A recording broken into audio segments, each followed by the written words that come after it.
Hello and greetings everyone! Welcome to my channel and welcome to my very first video. To kick things off here, I'm going to be reviewing a movie that is generally considered a classic in its genre, the 1976 horror film The Omen. It stars Gregory Peck as our lead character, as well as Lee Remick, who plays his wife, and Harvey Stevens playing Damien, the character whom this entire film revolves around. Now, I'm going to do my best not to use my nostalgia goggles here, and I'm going to take a hard look at what makes this movie a big, giant... meh. But before I start dissecting this thing in great detail, I would like to go over the history of The Omen, particularly its relevancy and its place in the pantheon of horror movies.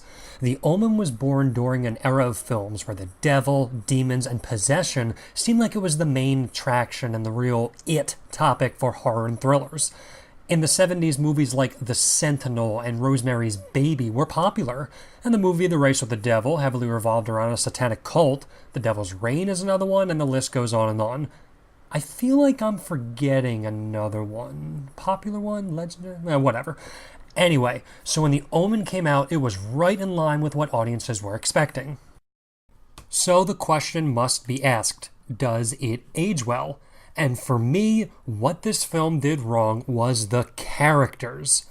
The reason some horror movies become successful is because they tend to take their time humanizing its cast long before the characters start getting murdered. And technically, The Omen does do this, but to weak effect. Ridley Scott's Alien is a perfect example here, as well as Spielberg's Jaws. But in the case of Jaws, all the characters who appear in the movie are given goals and personalities and even agendas and flaws. And this is how a film becomes relatable, memorable, and worth preserving. Therefore, I was hoping to empathize with Omen's cast of characters, which is something I practically demand of horror films. But unfortunately, comparing Damien's parents and colleagues to the crew of the Nostromo and the Orca is laughable.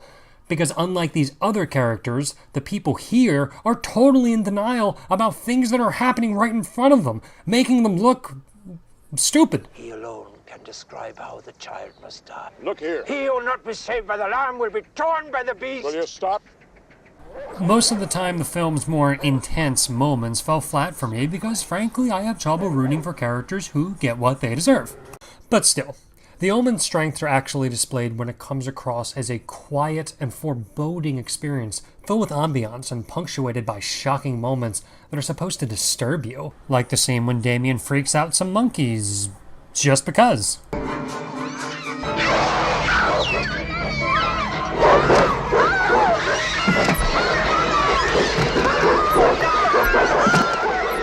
However, as the characters continually make themselves look like jackasses, it eventually boils down to filler content.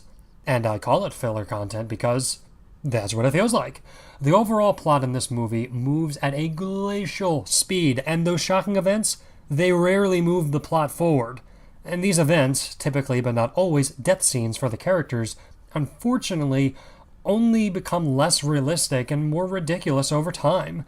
It gets to the point where none of it can be taken seriously. For example, the very first death in this movie is actually pretty awesome. The children are seen here having a nice, pleasant party, and then... It's all for you!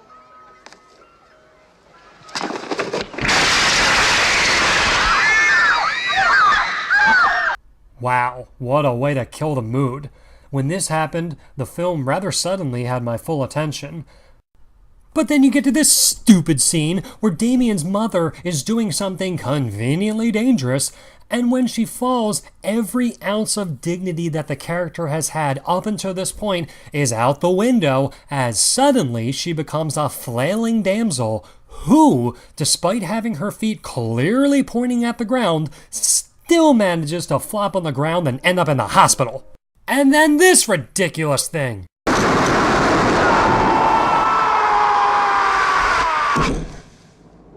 Oh, and check out Wile E. Coyote over here.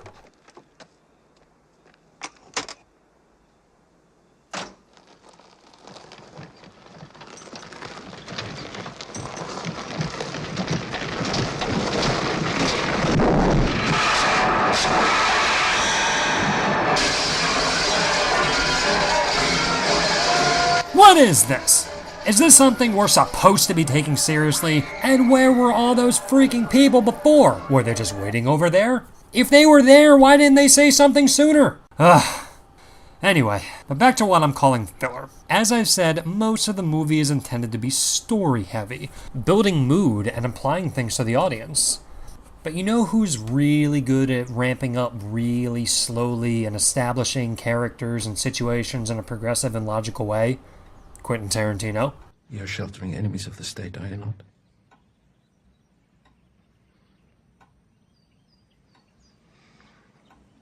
Yes. You're sheltering them underneath your floorboards, aren't you? However, the screenplay here is just relentlessly and almost aggressively boring. The entire plot of this whole movie can be summarized rather simply. Man here's son might be the devil, denies it, then accepts it. Help me. It takes this dude a little under 2 hours of our time to accept what he's been told to do over and over. But to the film's credit, there is some takeaway in showing a parent in active denial about unpleasant realities about their children. In a realistic scenario, this is actually pretty understandable. I mean, it's not like you're gonna vilify your child over something that might be unrelated, but here, evidence of Damien's possession is hammered in for the audience and the characters themselves constantly, and that's where the movie really drops the ball. I was never really rooting for the parents because their own stupidity made them utterly unrelatable. Kind of like Prometheus!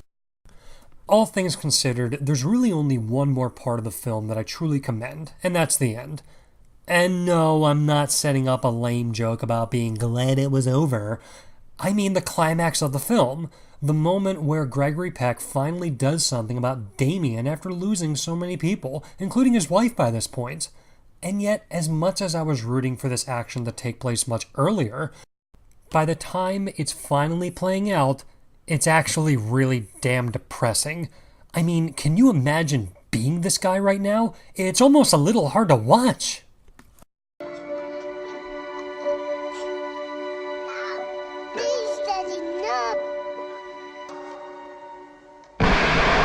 All in all, I feel that The Omen wasted a lot of its potential and its premise with a meandering plot that doesn't really develop its own ideas.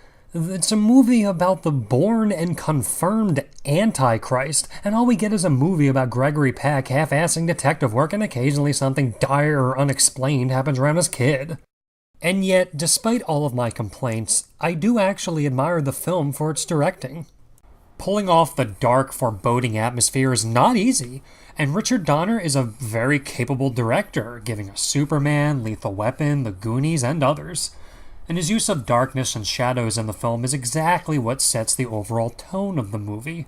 So, despite all of my objections, this is still a movie that I feel needs to be experienced yourself, especially if you're a connoisseur of horror and you haven't yet sat down to watch it. Maybe you'll find something magical or something that exists entirely as an undescribed experience. Who knows? After all, the film is called The Omen for a reason. Some things you just can't explain.